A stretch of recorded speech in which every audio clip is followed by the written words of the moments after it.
my name is Anna Jeter and I live in Excelsior, Minnesota. I have my whole life. I was diagnosed with pulmonary hypertension when I was 4 years old in 1999. And at the age of 23, I underwent a heart-lung transplant. And for most of my life, I've been involved in some form of arts or the other. And now, through my 20s, I'm now 30, I've definitely invested in it as a career path and a passion.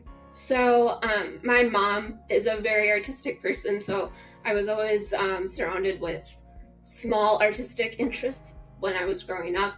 So knitting and crafts were kind of always available to me, and I definitely had a lot of interest in those. But the first art form that I really interacted with was dance. My sister was a dancer, and so I took up dance following in her footsteps. And I loved dance so much. It's still something I try to consume a lot of content regarding and interact with a lot. But I did have to stop dancing my junior year of high school due to the progression of my illness. And that definitely left kind of a creative void in my life.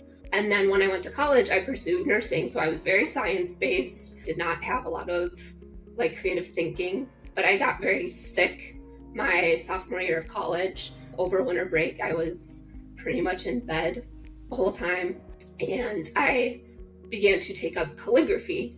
And so that was the first kind of intentional, paper-based medium, I guess you'd say, that I really developed. And that just spiraled over the years into what I now pursue, which is painting mainly and other mediums of art. Whatever art I'm interacting with, I feel like definitely relates to my level of health. And something I appreciate about myself is that I've picked up a lot of different types of art. So when I have more energy, I'm doing oil paintings and things that take a little bit more endurance and even preparation and cleanup, things that you're investing a little bit more into. But one of the things that I spend a lot of time doing is watercolor, which for me is very low energy. Everything is always very accessible to me. It's easy cleanup, it's low endurance. So it's something that I always feel like I have access to. And then even lower points of energy, I can be writing or finding different ways of thinking through art, interacting with art, even if it's not fully creating art. I think the biggest thing is that most of my art is done sitting. I have a really capable rolling swivel chair in my studio, and it gets a pretty big workout. Also, I think just acknowledging that I'll always have an ebb and flow of capability. I do go definitely through cycles of creation. If I become sicker and I'm not creating, I know that it's going to take me a while to get back into that place of confidence. It's sort of a tiptoe game sometimes of getting myself to go back to creating after I've fallen out of it.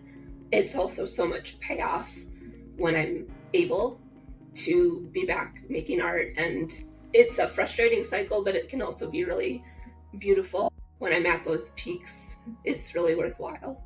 I think as far as practical tips for other artists, never be afraid of utilizing tools for accessibility, whatever that means for you. Like I said, for me, it's usually sitting, resting, those aspects, but I know it's different for everyone. Whatever is your barrier, work hard to find what can get you past it, because art and creation is such a healing thing to be participating in, and it's worth trying to find that access.